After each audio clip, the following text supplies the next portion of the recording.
You got me going crazy. Turn me on, turn me on. When I got my record deal and stuff, they fired my mom from her job.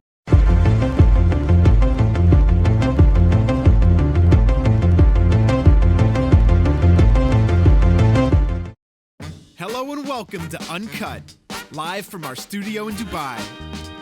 The audio and visual podcast show that gives you exclusive scoop on our guests and hot topics including some of your favorite celebrities. And now, let the fun begin. Here's your host, S1. Good morning, good afternoon, or good evening, whatever time it is.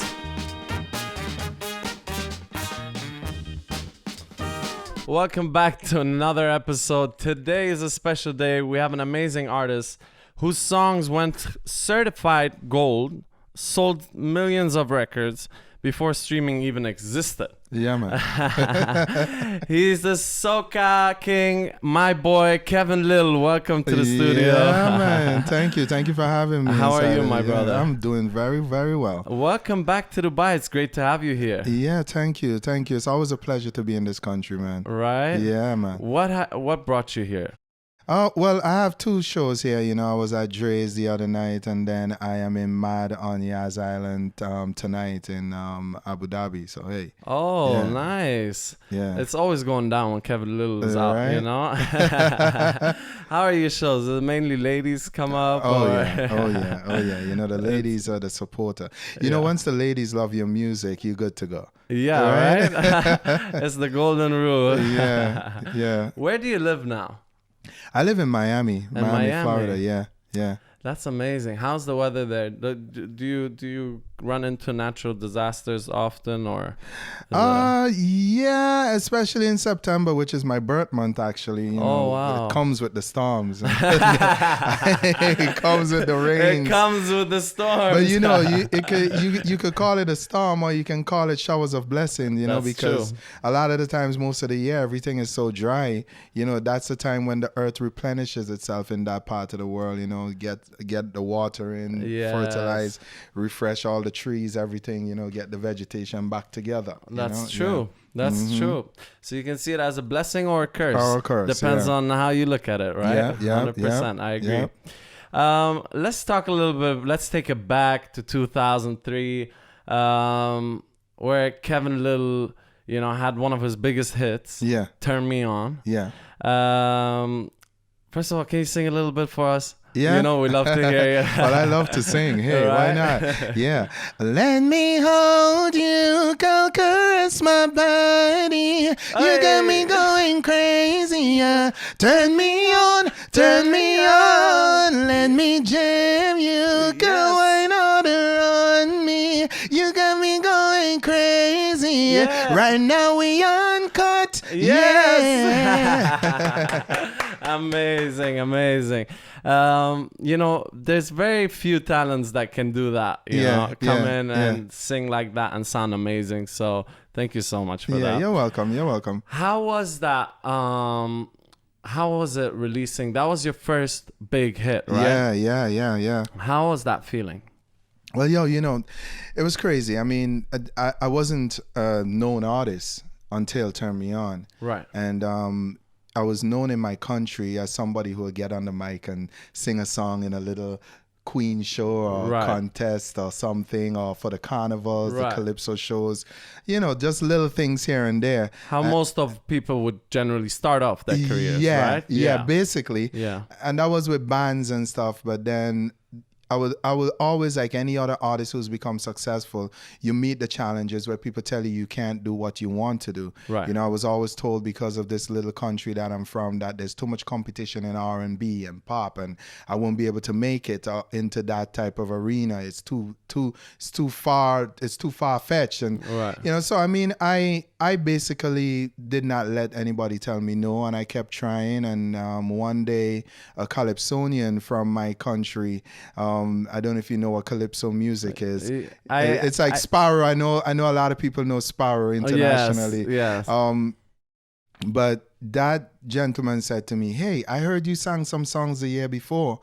You shouldn't stop singing. You should keep going. You know." Right. And I was like, yo, this guy was actually listening to my music. People actually think my stuff is good because he's a professional in the industry in St. Vincent. His name is Abijah. Okay. And we were working at the same place. I was a customs officer. Oh. Yeah, I was a customs officer at the time. I just had a job. And so were you like at the airport? And I was at the port, actually. Okay, at the port. And when he said that to me, I was like, okay. So, you know, I went back and I looked at some of the songs that I had written. Turn Me On was one of them too. And I was like, I'm going to do this one that shows everybody I can sing, which is Turn Me On. Right. I really wanted to try and in that particular song try to cross over the genre of soca music by singing R&B and putting a little bit of dancehall in it.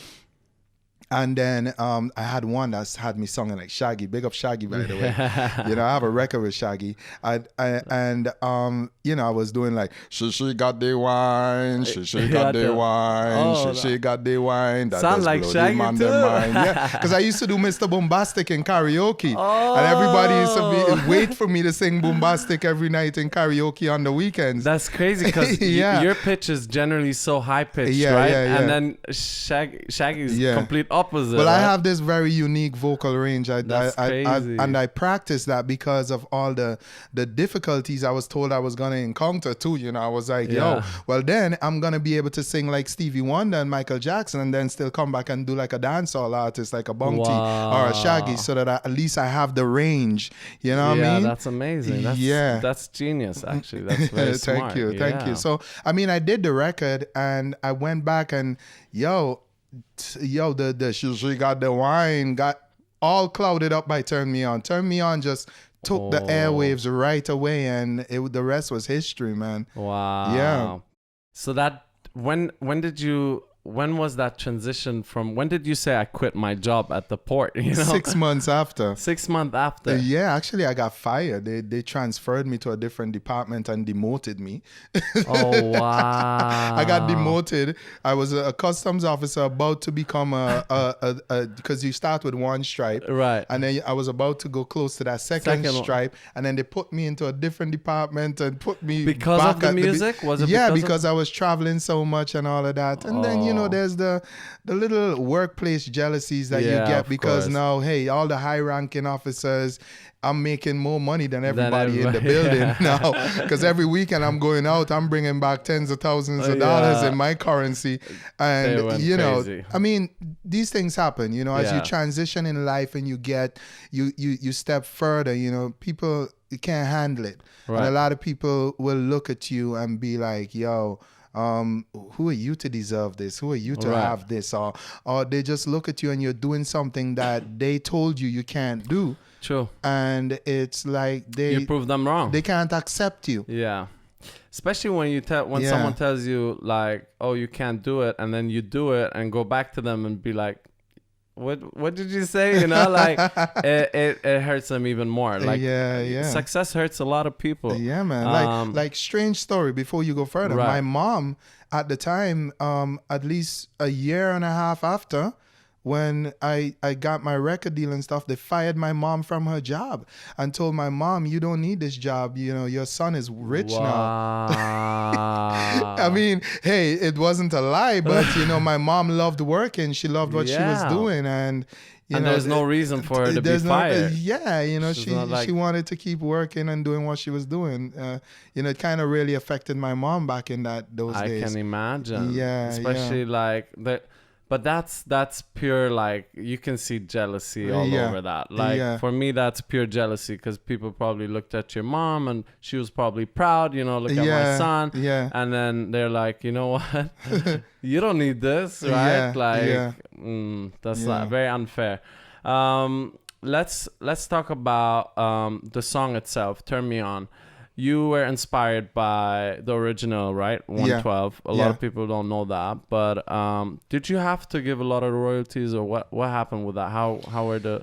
Well, first of all, I got to say thank you to the writers, you know, all the guys in 112, Slim, Mike, Duran, Q. You know, thanks, guys, for, you know, giving me the opportunity to do the record, because really, if they didn't approve, Right. and say yes, we'll take a small percentage and let's go. Right. It would not have been out there either. So shout out also Pooh Bear, who's Bear, a yeah. write He wrote on that. He wrote that too. Yeah, he was a That's writer on crazy. the Pooh Bear's original my boy. 112. Yeah. That's crazy. Yeah. So these guys, I didn't even know them at the time. I actually got to meet them about 2.5 years ago in Australia when I did the R&B live tour with them. And I got to meet them for the first time. Because, I'm a big fan of Slim because Slim has that high timbre voice that's so unique in the group. And, I was such a fan of Duran because Duran has this wicked vocal range that is just so incredible. Mike is my cool friend. Q was the first one that I met. Oh, wow. Years before I met the whole group. And when I met them in Australia, Q wasn't there, but Q was the first one I met. Me and Q actually hanged out in Miami and we drove around a little bit in my car. That's crazy. Yeah, so I mean, hey, I really give a lot of thanks to these guys because they actually allowed for this to happen, That's amazing. You're appreciative. You're an appreciative person. Yeah. This song was way slower originally, the 112 version was nice, but I think you just took it to another level. I think they did the best choice, the right decision with giving it to you with that one, because you just took that song and I think your version is obviously way more popular than the 112. People don't even know 112. the 112 version because it was an album cut. It wasn't a single from their album. But the thing is, when I talked to Slim was like, he said, yo, if somebody's gonna do it, that's the way that they should do it. And I felt very proud to hear him say that. 100%. Yeah, man. 100%. And now look at how life is now. Chris Brown. Yeah. You have so many other artists that are sampling your songs. Yeah, now. and I'm getting the publishing because I'm the writer. Hey, shout out Chris Brown. Chris Brown is such a cool kid, man. Yeah. I think a lot of people don't know how cool he is. Being humble and friendly and cool with people is a big deal because I'm saying it because I don't even know him personally like that. Right. But even the people that I talk to around say, yo, Chris is actually a very cool kid. Yeah. And the fact that the way that his people approached getting the record done, they sent the record over, let me hear it. They said, listen, we're going to give you your writing. We're going to give you everything that's yours for this record. Wow. We just need it done quick so we can get the record out. Respect. It was very cool and respectful, so big up Chris Brown. Yeah, That's amazing. What did you think of his version? It was awesome. Yeah. I mean, that's really big. His version is probably at like 400 million streams on Spotify. Right.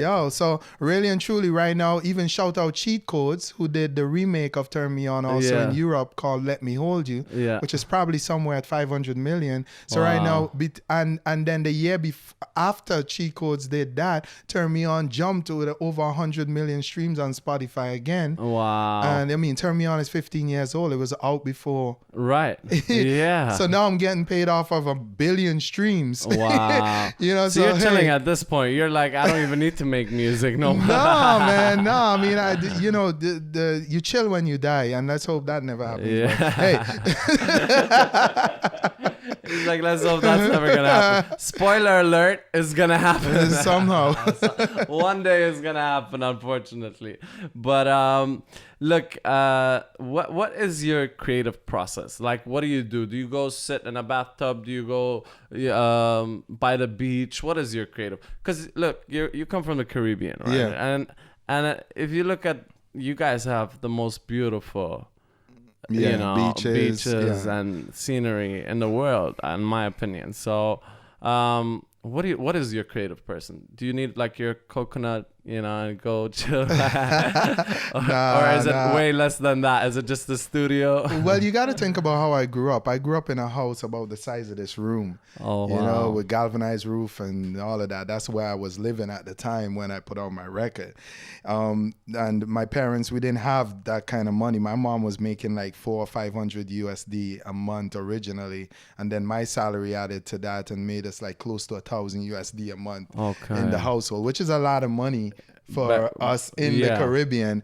And, you know, I was in my yard, you know, we had a yard, we had a lot of land, but no money to do anything with it. You know? So in the first place, so I was on if you look at my my old Wikipedia, it says he wrote it under a mango tree, and because my yard had all these mango trees and sugar apple trees and all that stuff. So my yard was just very natural. With the beaches, we were accustomed to that. You know, we didn't really go to the beach to sit down and write songs. I was just home as usual, you know, because I didn't have no car, nothing like that. We just home and chilling. And, you know, in my yard, I sat down and I wrote. I would go outside, sit. We had a little kitchen on the outside of the house. I would sit on a bench out there, or I would sit behind that. On a wooden bench that we built onto the sugar apple tree, you know, under the mango tree. Everything was just there, you know. The nature there is like incredible, right? Yeah. Do you miss home? Yeah, of course. You know, of course, my yard doesn't look the same anymore because the first thing I did when I made my money, I didn't buy no cars. I didn't do nothing like that. I went and I built my mom's house. Wow. I built over that boathouse from this size to a like almost 5,000 square feet house. Wow. Gave her a big master bedroom, and I took a little room for when I come back and forth. Yeah. That's amazing. That's the first thing I did. When you had your success, did you encounter any backlash in the beginning from the industry or people? Yeah, I mean, you know, people always find something to say, you know, because I'm from St. Vincent and the Grenadines, and soca music is not just a one island thing. It's originally from Trinidad and Tobago. And they would be like, yo, that's not soca, it's dancehall. You know, that's a lot of people say that actually. A lot of people think you're more a dancehall. Yeah, but that was that kind of not accepting the fact that, hey, I took soca and I put dancehall in it and I put R&B in it and created a hybrid of soca music. Because Turn Me On is a soca song. It was not broken in no dancehall arena. It was broken in the soca market, in the genre of soca, in all the carnivals. Wow. Yeah. So that was probably the biggest backlash that you had, right? Yeah, and then too, you know, after my island, people always, when you're a famous person, people always find something to say. No matter how nice you are or whatever, of course, people are always going to find something to mess with you. And there was always something, you know, when there was not enough flags of my country in the video. Which, and while the shirt that I was wearing had the flag of my country and was the colors of my flag. Wow. Basically. And so you were a walking flag already. Basically. And there was my flag in the video, but at the time we could not get a lot of them because at the time when the video was shot, my country was not that popular with flags because our country is 100,000 people. Wow. And there was a blackout of the electricity in America at the time, and I was shooting the video in Canada. So the electricity went from Toronto, where I was shooting the video, all the way down to Miami. So that's only crazy. The popular countries' flags I was able to get. I got one or two St. Vincent flags, and I could not get a lot because even the vendors I had the flag said they're not very popular in demand because there's not a lot. So it's only like 2 or 3 we have. I can imagine. Yeah. But do you feel like after coming out with such a big hit like Turn Me On, right? Yeah. What's the next step? Because it's so hard coming out with another hit in general, right? Like, well, hey, yo, the thing is, like I was saying, I was on the radio the like 2 days ago here, and I said it, like, even Michael Jackson was still chasing Thriller. Right. You know, the big artists are always chasing their biggest hit.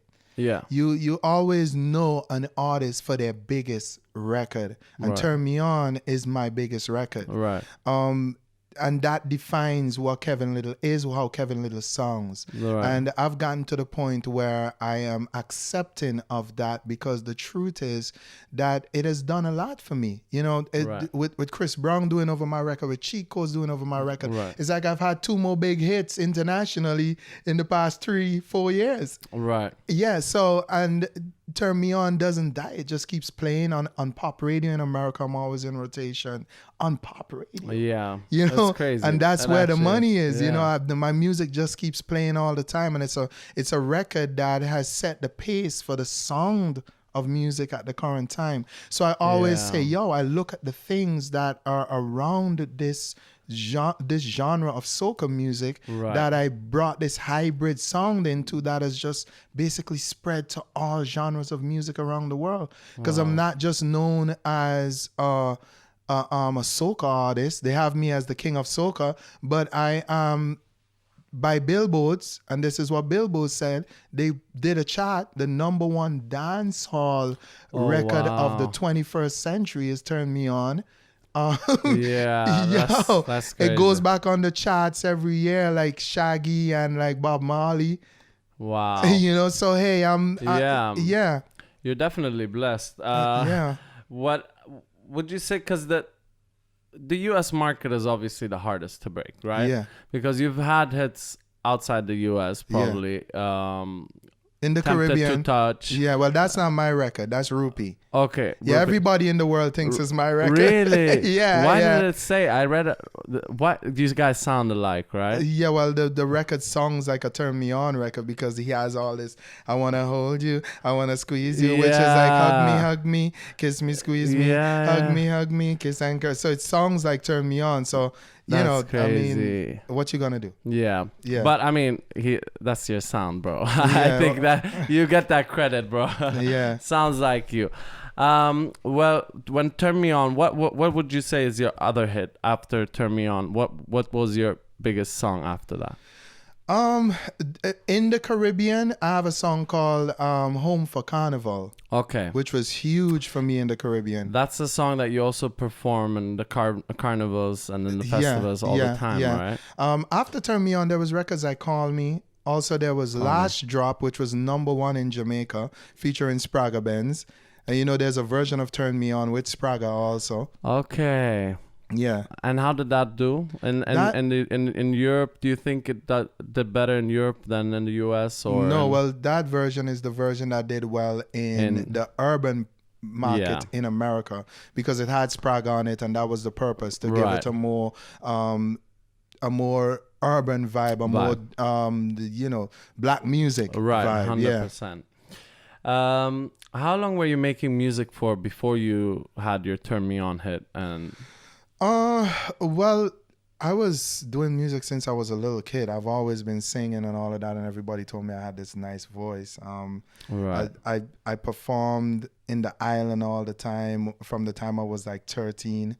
I did my first performance with my dance group, which I joined because of my uncles, who I didn't get to know because I was an outside child to my grandfather. On my mom's side, and they were my mom's half brothers and sisters. So you know how that goes when you're an outside child, especially in the Caribbean. If you're an outside child, there's that friction, you know. So I didn't get to know them until I was like 13. I got into this dance group because of a girl from school that invited me to the group. She was older than me.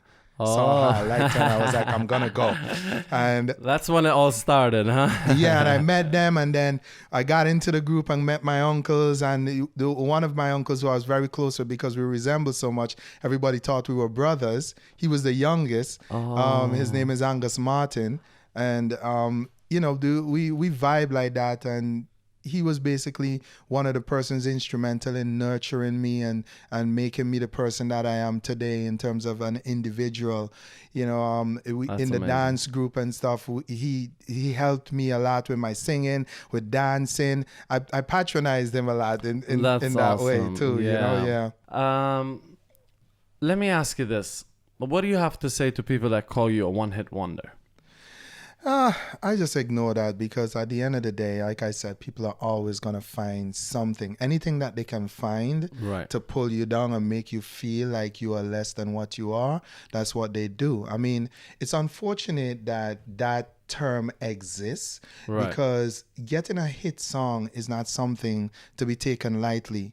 True. 100%. You cannot, like I was at the award show it wasn't a award show. It was like a woman's honorary Okay. show that they have in America all the time. I went to the show and there was like Sheila E. and all these old dance Okay. artists Yeah. performing their songs, and they feel like yesterday.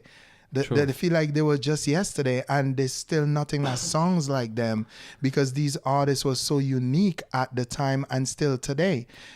And I would correct me if I'm wrong. I would have the argument of there's something called a one-hit wonder that releases a song and you forget about the song Yeah. at some point. And then there's people that release hits Yeah. that are evergreens. Yeah. Like I would say Turn Me On is an evergreen song. I Yeah. can hear it a million times. You know, that's the thing. Like Okay, when you think about Prince, what record do you think about? What's the first record that comes to mind? first record, Rain. Exactly. Yeah. Exactly. There's always gonna It's be always a record. But the thing is with me, that's a wrong term to put on me, because I'm not an American star. I was not born in America. Right. My music is not of America. My music is of the Caribbean. 100%. And in the Caribbean, I have numerous hits, and in different parts of the Caribbean too. right. And in different places in the world. I have a #1 record called Midnight. That was a #1 Billboard record. Wow. Yeah. So I don't have one hit. I have Right. lots of hits. Turn Me On is the hit internationally. It That- was a #1 song in the world. Right. But I'm not actually a pop artist. I'm not Right. actually a dancehall artist or a reggae artist. Right. You see?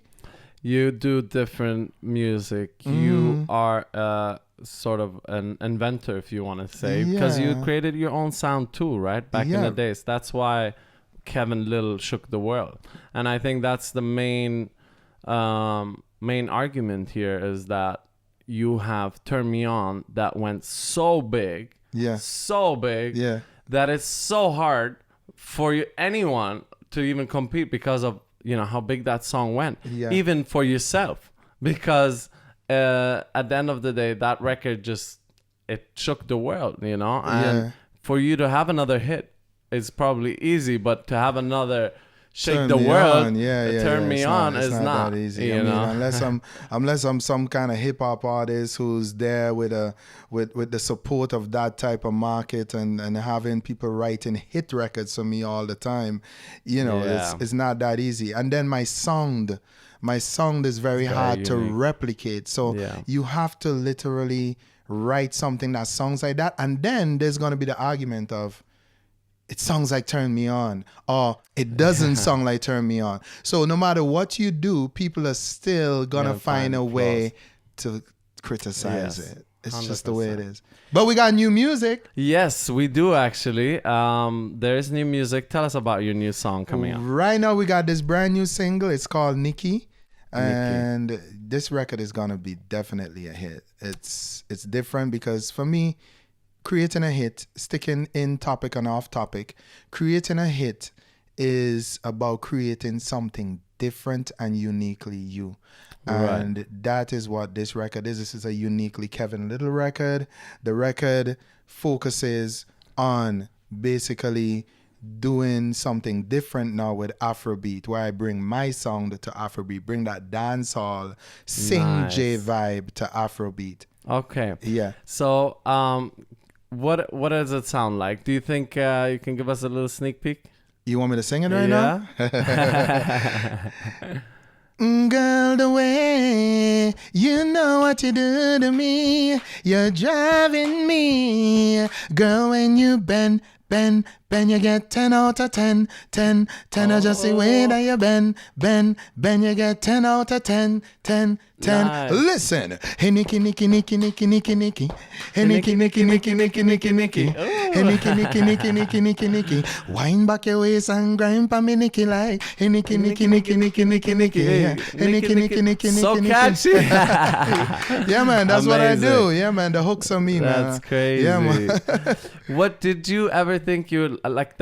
I find that really commercial too. Like I think Yeah. that could work on radios. A lot of people will love that because it's easy, catchy, you know. I think that hook is gonna be crazy.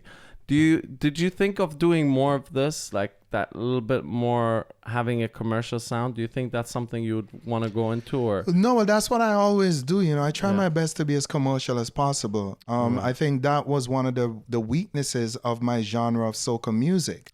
You know, because everybody who was telling me I can't cross over in St. Vincent and the Grenadines, they were doing soca music in that way, where they were using a very, they were singing in the very colloquial accent. Okay. So then you would not understand a lot of what we were speaking of. Right. Now in this time here, like where Afrobeat with the colloquial accent and stuff, and accents are so cool because the world is so integrated and social media has made everything so accessible, you can get away with it. But back in those days when I did Turn Me On, it was like, my mom is very good at English because she worked at a newspaper, so she would correct me with my words all the time. So I decided I would use my accent, but I would use the correct words so that at least the world would understand what I was saying. So that's my kind of formula, where I try my best to be as correct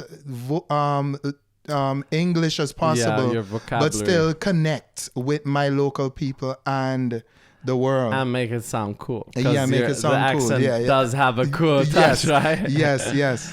Well, I'm looking forward to that new song. When are you planning on releasing it? Well, we're releasing it right now, so you're gonna play it for the people at the end of the show, right? Yes, I'll play. I'll give them a snippet. Yeah, and we'll premiere it on the show then. Yeah, let's do it. That's awesome. Also, entourage. A lot of people in your industry walk with a lot of entourage. Yeah. Kevin Lyttle doesn't. Kevin Lyttle is a humble guy. Well, how come? Is it something that you had in the past and you were like, you know what? Listen, I've made it a choice to be the way that I am, and that is one of the reasons why my music sticks around, because everybody that meets me can talk to me and relate to me. I don't refuse pictures. I have to be being pulled and in a hurry and can't stop in order for me to not take a picture with you. I'm always willing to be kind to my fans. I literally am on my social media talking to every single person that speaks to me. I say hi.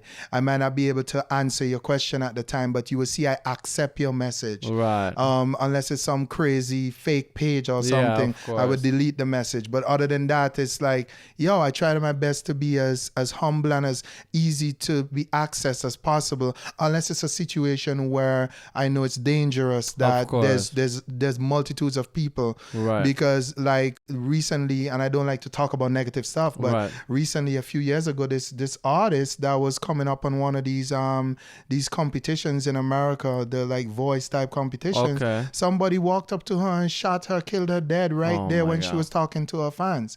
So you still have to be very cautious. Yes. You know, so 100%. I bring a certain level of caution, but when there's situations where I feel comfortable, I try my best to speak with the fans and be kind and make everybody happy. That's because amazing. They're the ones that support your music. You know, and I try to push that spiritual energy of positivity. Everything is about positivity for me. 100%. Are you working out, Jim? Yeah, I am. I'm working on it. You know, my arms have gotten a little bit bigger. You know, my stomach is still fighting me. You know, but I'm working on it. Hopefully by January I should be in the shape I want. Do you have a lot of Caribbean food in Miami? Or? Man, yo, Miami is like the bridge between the Caribbean and America. See how Miami comes down, like sticking out into the Caribbean? That's the bridge. Everything from the Caribbean just joins on there. From Bermuda right down, they just join onto that bridge and go straight into America. What's the biggest decision you took in your career and you wish you could have undid that? I don't know. I don't live with regrets, man. You know, I move away from regrets. A lot of the times they bother me in my head. Right. You know, sometimes when you're by yourself, you get lonely, starts bothering you. Of course. Yeah, but I'm not. I throw them away because. But how do you throw them away? By focusing on the present.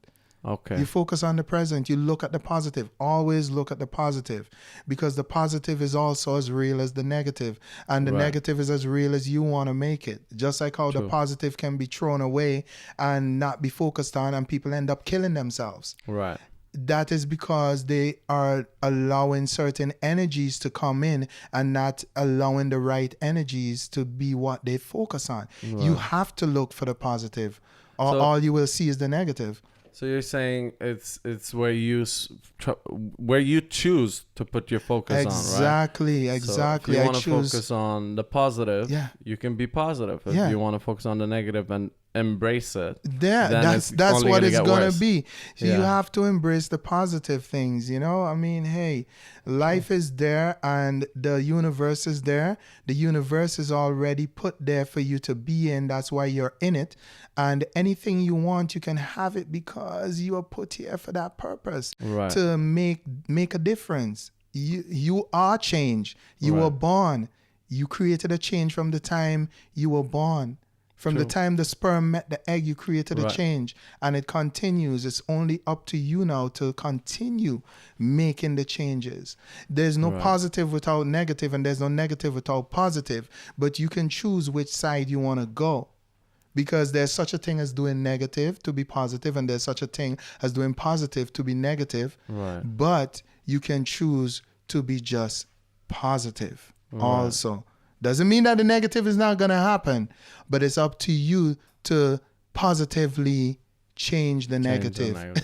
Yeah. I mean, you Yeah. heard it here. Kevin Little is giving you guys some positive vibes, and Yeah, I'm man. feeling it. Do you think you would ever leave Miami, or is that your home? Man, I want to live everywhere, but Miami is my home. Yeah. I love the world we're in, man. And you're married? You have kids? Yes, I do. I have 2 kids. 2 kids. Yeah, I have one before my marriage, and I have one in my Wow. marriage. The That's youngest, he amazing. is about to be 10, and the oldest, he's Wow. about to be 14. I have 2 boys. What's their hobbies like? Do they love music? Of course. I mean, That's amazing. the thing is that your genes, they carry certain things of yourself into the young ones, so you can't go around it. That's amazing. We're gonna play a little game. All right. I'll ask you what your favorite thing is, and you tell me the first thing that comes to your mind. Well, Okay. I'm gonna get some little music in here, dramatic music. All right. Favorite food? pasta, man. I love a lot of cheese. Yeah. Parmesan. Parmesan, fettuccine, Alfredo, and all of that stuff. Nice. It's not good for my voice, but I love it. Is it actually? No, it's not good? Because, everybody is somewhat lactose intolerant no matter what you do. Because, after you pass the age of 5 or 6, Yeah. the I'm actually lactose intolerant. yeah, the so- enzymes for Yeah. that disappear. You can't digest it well no more. That's crazy. Yeah. Favorite vacation spot? Home in my house, because I travel so much. And when I get home and I can lay down and watch my TV and watch some shows and just lay back, It's like a vacation. it's like a vacation. I love that answer. That is a very, very sweet answer. Favorite year in your life? I think every year is my favorite year in my life. If you're being positive, every year has got to be your favorite. Every year has got to be your favorite, because, like you said, you don't have long on this earth, so you True. got to make the best of every single day. If you had to choose one year? All of them. All of them? All of them. I'm not choosing one. Okay. Let's say favorite thing to do when you're not singing. I sing Turn Me On. You sing Turn Me On? So making love. Hey, making love to my wife. Hey, why not? Favorite artist? My favorite artist, oh my God. I would say Michael Jackson. Michael Jackson. And Stevie Wonder. They're both there neck and neck. And my favorite now artists are, I would say, Bruno Mars and Ariana Grande. Oh. I love the artists that can actually really sing live. Yeah. Yeah, because I agree. think that is where the true artistry is, when you can actually deliver your craft live. That's true. Yeah. That's true, I agree. But Ariana Grande is like, I wouldn't have expected that, to be honest. No, she's awesome. She's good. She can really sing, man. Like, yo, I love her vocal range. It's crazy. It's like Mariah Carey for the new age right now. True. You know, she has that Mariah Carey sound, but for the younger generation, you know. Yeah. Favorite car? Tesla, man. Tesla? I don't have one yet, but I'm gonna get one next year. Nice. Which one? I love the Model X. The Model X. Yeah. Nice. Yeah. Favorite outfit or style? I don't know.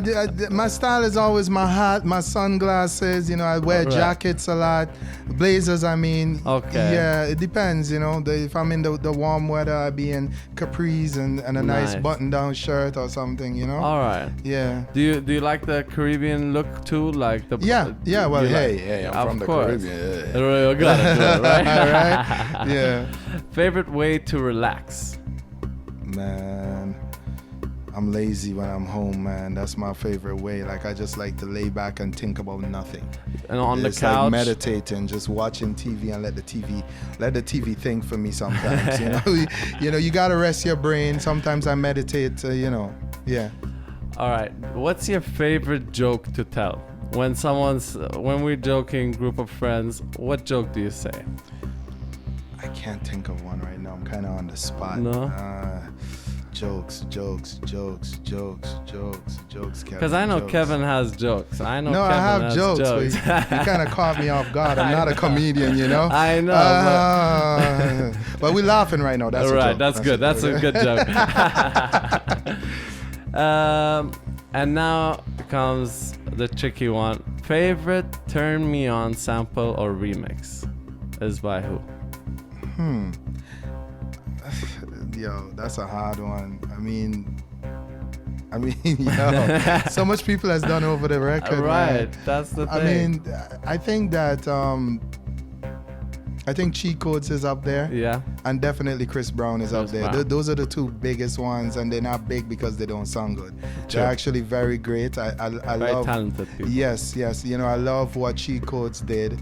You know, they called the record "Let Me Hold You" and not "Turn Me On." Yes. And you know, it brought it to the dance market a different type of way. True. And then the Chris Brown version brought it to the R&B. It really made it just an R&B record in that way. Right. I've even had people inbox me on Instagram, "Yo, stop singing Chris Brown's song." No. They think it's Chris Brown's song now. Hey, better for me. I mean, that's probably some like kids, because they probably like. Yeah, they don't know. They don't know. You know, you can't fault them, but yeah, true. Hey, it's all good, man. I love you all. Yeah, and they love you. Trust me. Yeah. Kevin, how long are you staying in Dubai for? Are you here for a bit? I'm here until Friday when I go to Delhi. I'm performing in Delhi this Friday, and then I perform in Goa on Sunday night, and then I go back to Miami, and then I think I come back to India again. I think I have like 3 or 4 shows in India coming up too. Yeah, so. You know, I'm always on the road. You know, I'm always singing and performing. Well, that's the thing. Like, I don't think you have amazing songs, and I can't wait to play the new song and hear it actually. And I wish you good luck. I think you're gonna be on the tour for a long, long time, brother. Yeah. I mean, it's been 15 years. Exactly. And it hasn't stopped, you know. So hey, keep singing over my song. Exactly. Yeah. Thank you so much for coming on the show. It was a pleasure having you. It's a pleasure being here, man. And if you guys are listening to the audio version only, please check out the visuals on YouTube. Uncut with S1. We're also going to leave Kevin's social pages so you guys can follow him. Definitely. And stay tuned to his latest stuff. And yeah, check out the little sneak peek right now that we're going to leave for you from the song. And stay tuned for the next episode. Love you guys. Peace.